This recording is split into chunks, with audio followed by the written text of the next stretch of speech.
I don't see any evidence of a macular buckle. What did you do? And I told him what I'd done. And actually, for an eye doctor, he was pretty open to that. He said, well, then you better continue doing that. Thanks, Malinda, for being here today. As you know, we're going to do this interview, and we're going to start with a small general presentation. So if you can tell me your profession, your age, nationality, place of residence, a little bit of background of yourself. Well, my name is Malinda. I would be considered elderly because I'm over 80 and have been retired from being an artist and a teacher but I still continue those in my life. Let's see, I have worn glasses for myopia and astigmatism since I was 11 years old. Mm-hmm. Any more information you'd like? So you're an elderly. Where are you from? Oh, I live in Phoenix, Arizona. Okay. Okay. And then see if you can tell me a little bit of your history by using your glasses or contact lenses, operations that you had, and what were your initial visual systems, a bit of your history. Okay. I Till now. I wore glasses since I was 11. And then when I got a little bit older, I got contact lenses. And then when I got to the point where around my 50s, when I could not see very clearly through things that were close through my contact lenses or glasses, I tried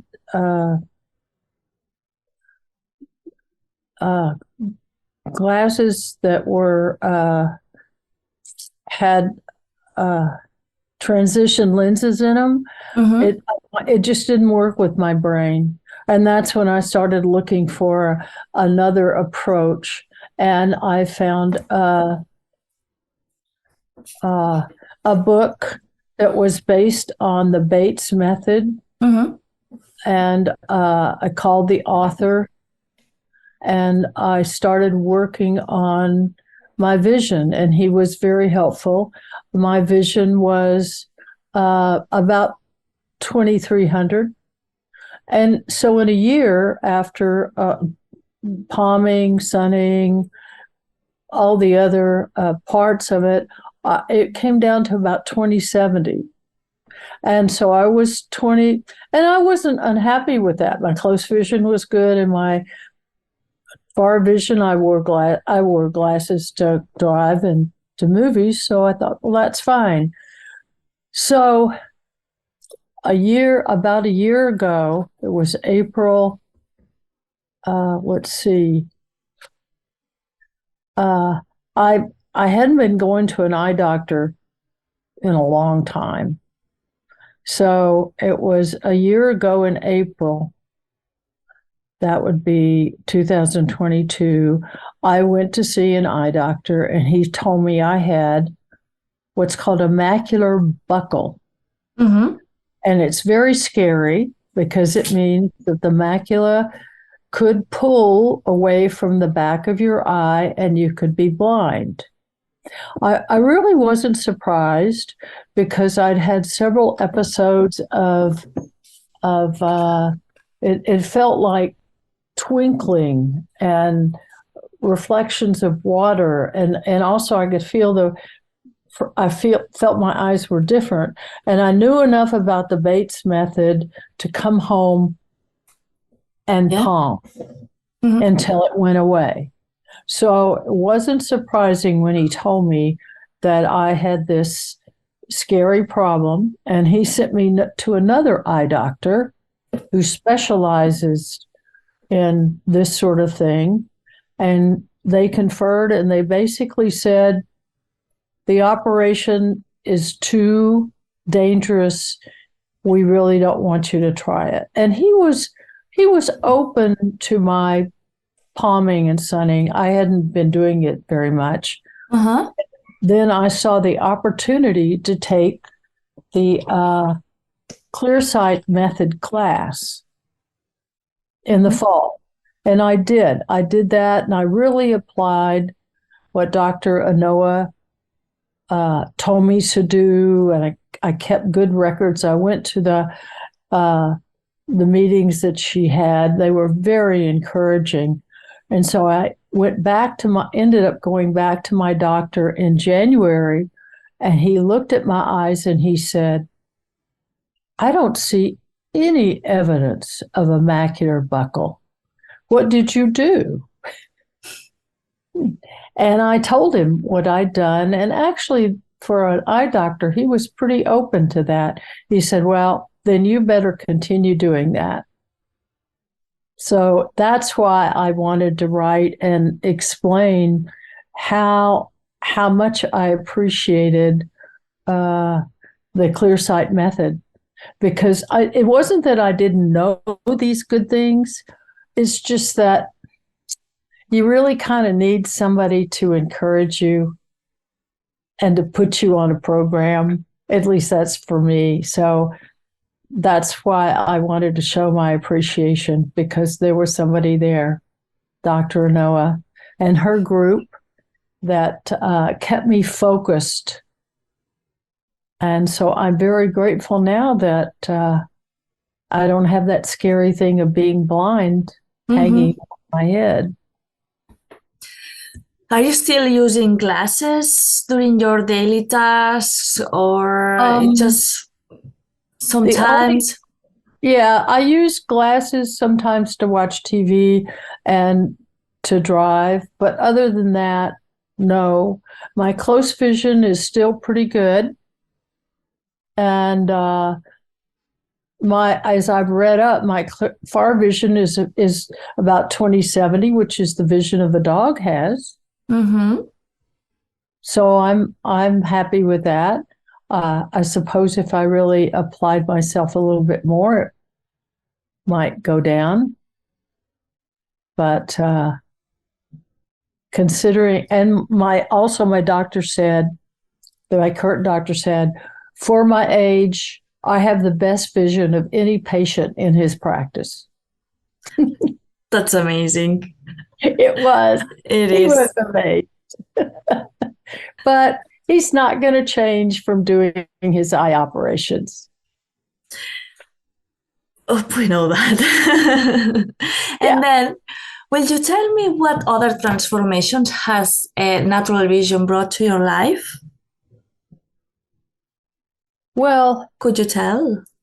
As an artist, I'm so grateful for my vision. I have noticed.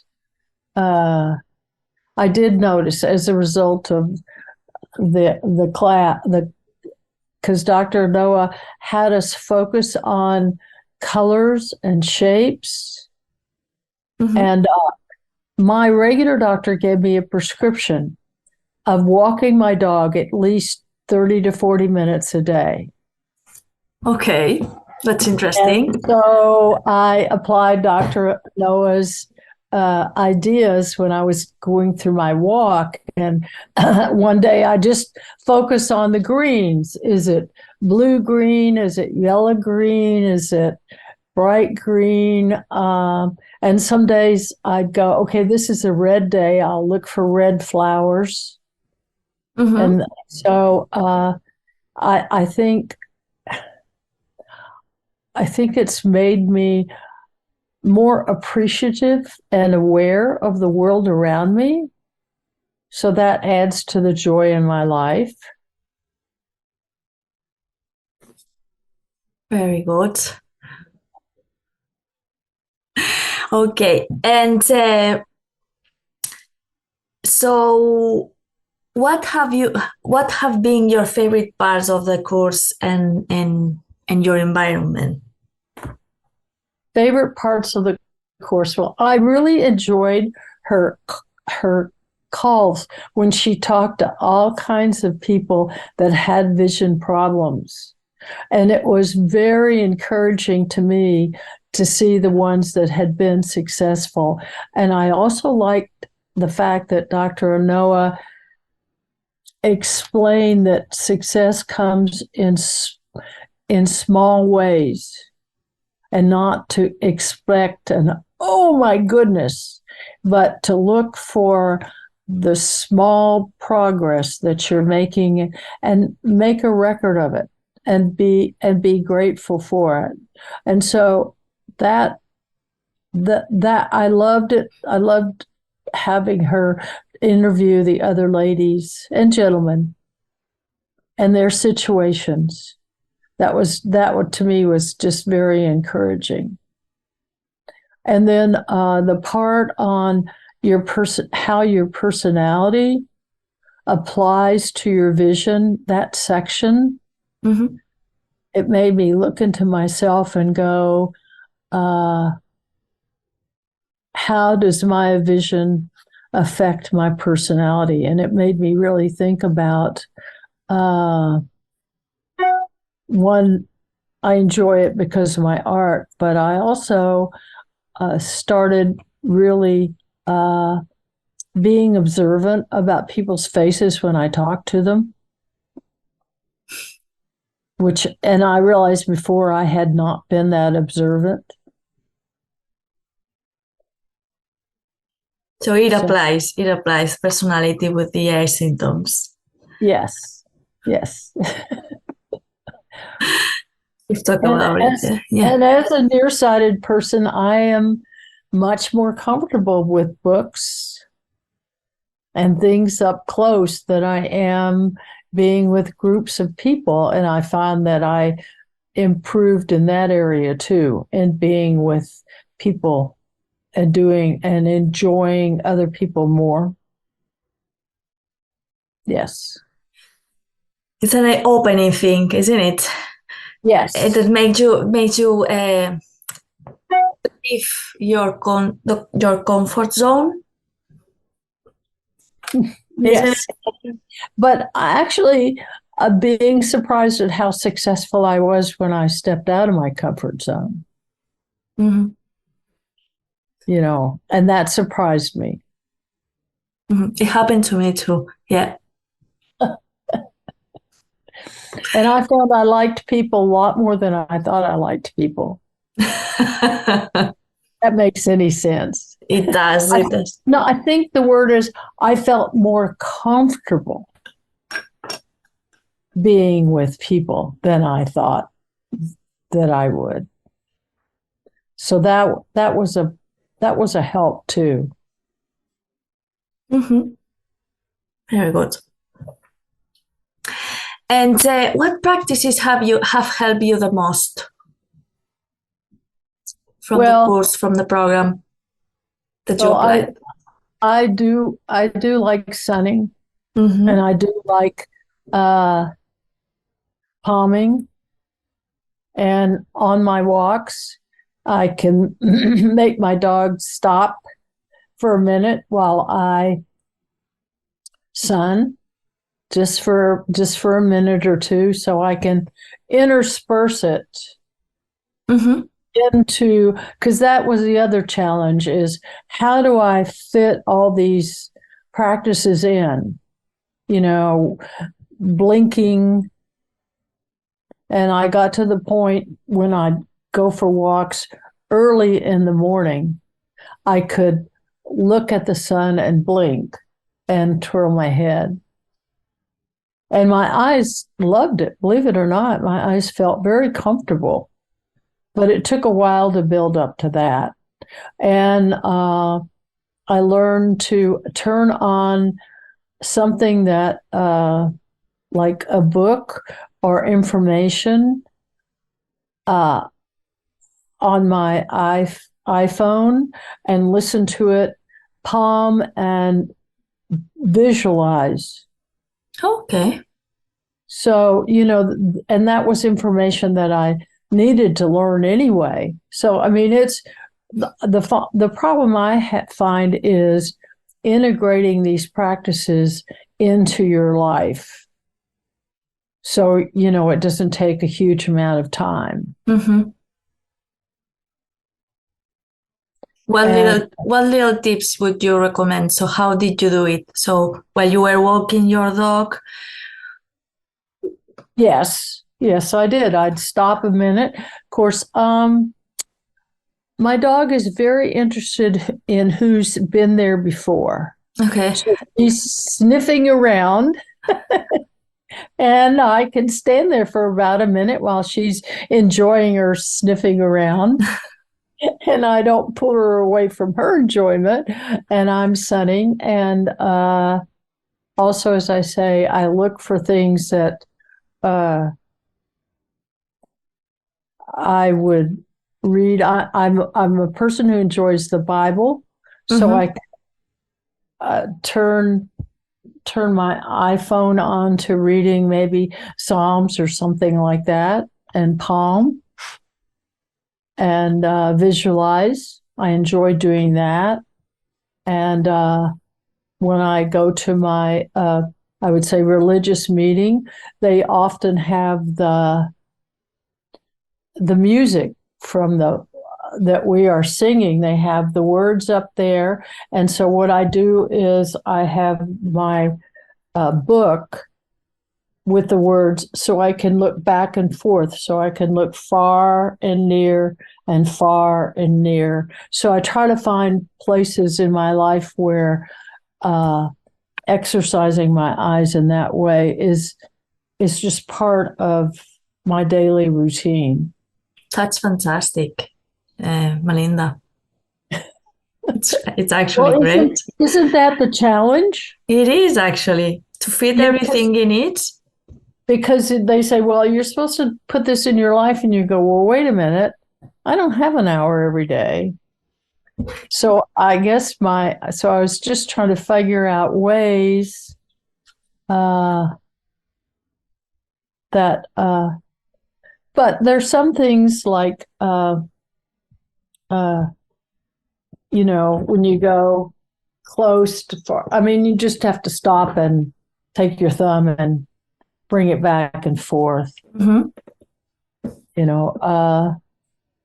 So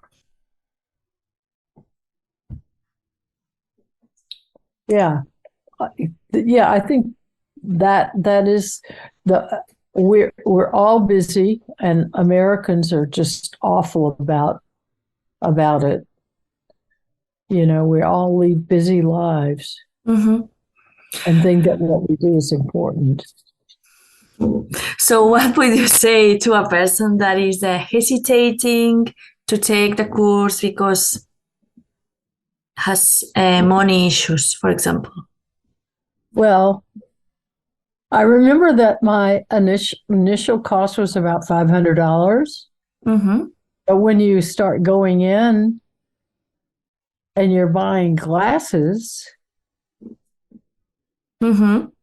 and then, there's the cost for glasses, and then most people don't realize that glasses don't solve the problem. They're like, I think I like the illustration. I don't know where I heard it. Like when you wear a girdle, the muscles under the girdle atrophy. So glasses are just a way for those muscles not to work. So you just continue teaching your eyes, just relax and let the glasses do the work, and you don't even have to exercise anymore. And that's not a good thing for your eyes. As an elderly person, Mm-hmm. I realize that sometimes I have to make my muscles work. Whoops.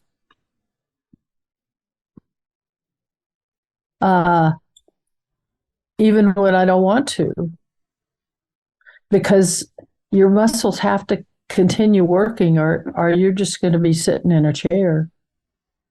I don't want to sit in a chair. So yeah, money is not a good reason. Now, if you're going to tell me you don't want to do the work, okay, don't do the work. But money isn't a good reason. And so, yeah, I don't know. And what would you say to a person that it doesn't, he hesitates because it doesn't have the time? Well, that's what I said. Just finding, it might be finding the ways you can work it into your life. The blinking, the yawning, sometimes when I'm just sitting waiting for somebody waiting for my husband to go into his doctor visits, I'll do the vision, I'll do the massaging and find ways to put that into my life. So you're right. That is the problem that we busy people have, but it's worth it. Exactly. It's worth it. It's worth the time that you buy out. It is.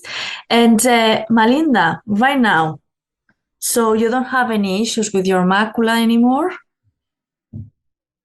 No, the doctor said, and I haven't had those episodes where as I explained, I would see little flashes of light in my eye.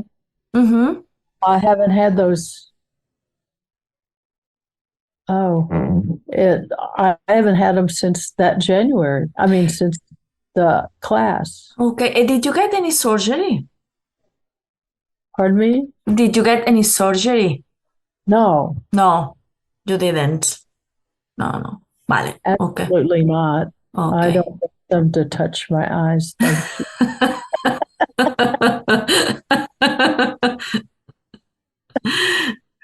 Anything else you want to add that you would like to mention in your interview?